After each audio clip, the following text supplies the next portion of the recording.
જેમ બાકી બધા હોમ મેકર ને વર્કિંગ વુમન સન્ડે એન્જોય કરે છે, એવી રીતે હું પણ સન્ડે લેટ ઉઠું છું અને દ્વિજા સાથે બને તેટલો ટાઈમ વધારે સ્પેન્ડ કરવાની કોશિશ કરું છું.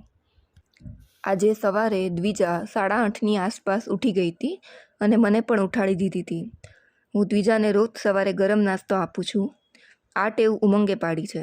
તે એવું માને છે કે સવારે નાસ્તો ગરમ ખાવાથી આખો દિવસ એનર્જી રહે છે. તો આજે મેં એના માટે શીરો બનાવ્યો હતો.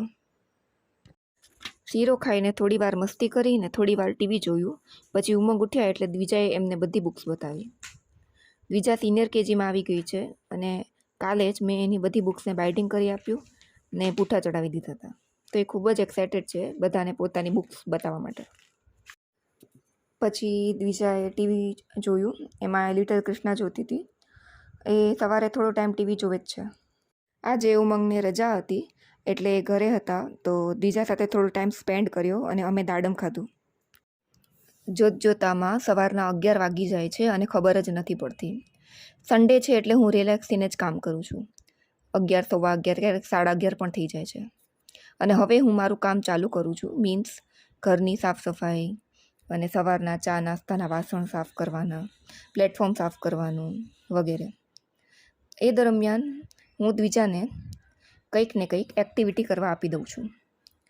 જેમ કે અત્યારે મેં એને વોટર કલરથી યુનિકોર્ન કલર કરવાનું શીખવાડ્યું અને કલર બુકમાં મેં એને કીધું કે તું વોટર કલર કર. અને હું એની પાસે બેસીને એને શીખવાડું બી છું. એટલે એની સાથે હું ટાઈમ સ્પેન્ડ કરી શકું અને એને પણ બહુ મજા આવે છે એટલે એંગેજ બી રહે છે. સન્ડે હોય ત્યારે આપણે જે એક્ટિવિટીઝ કરીએ છીએ તેના લીધે આવા પથારા થઈ જાય છે. પણ મને ગમે છે કે હું દ્વિજા સાથે ટાઈમ સ્પેન્ડ કરું છું. That is more important. આ બધું તો હું સાફ કરી દઈશ 2 મિનિટમાં.